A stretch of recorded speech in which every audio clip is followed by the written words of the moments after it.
দুদিন আগে হয়েছিল বাপ্পাদের সাথে ঝামেলা, তাই ফুল নিয়ে রাগ ভাঙাতে হ্যালো বন্ধুরা, তোমরা সকলে কেমন আছো? আশা করি নিশ্চয়ই ভালো আছো। আজকে ভিডিও টাইটেল এবং থাম্বনেল দেখে অবশ্যই বুঝতে পারছো ভিডিওটা কি হতে চলেছে।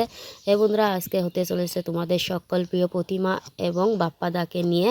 তো তোমরা তো এই ফেসটাকে তোমরা সকলে চিনেই থাকো এবং সকলে অনেক অনেক ভালোবাসো।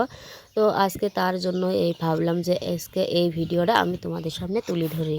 তো তোমাদের কাছে কেমন লাগে অবশ্যই কিন্তু কমেন্ট করে জানাই। এই ভিডিওতে প্রতিমা জানিয়েছে যে একটা ছেলে কমেন্ট করেছিল, তা নিয়ে কিন্তু দুজনের মধ্যে একটু ঝামেলা হয়েছে। তো তার জন্যই বাপ্পাদা কিন্তু অনেকবার কল অনেকবার মেসেজ করেছে, কিন্তু প্রতিমা কোনো অ্যান্সার দেয়নি। তো অ্যান্সার না দেওয়া সত্ত্বে বাপ্পাদা ফাইনালি বাড়ি চলে আসলো।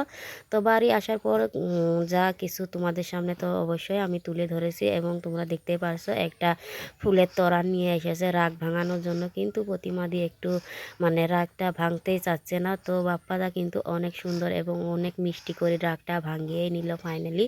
আর তোমাদের কাছে একটা কথা বলি, এই ভিডিওটা ছাড়ার সঙ্গে সঙ্গে কিন্তু মানুষ মানে অনেক ধরনের মিষ্টি মিষ্টি কমেন্ট করছে। অবশ্যই তোমাদের সামনে আমি কমেন্টগুলো তুলে ধরার চেষ্টা করব।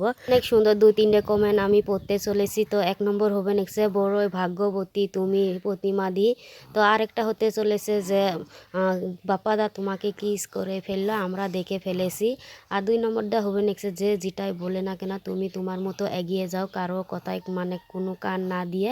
তো এইভাবে তোমরা সবাই প্রতিমার দিকে আরও সাপোর্ট করিও এবং যারা যারা প্রতিমাকে ভালোবাসো তো তারা একটু আমাকেও সাপোর্ট করে দিও।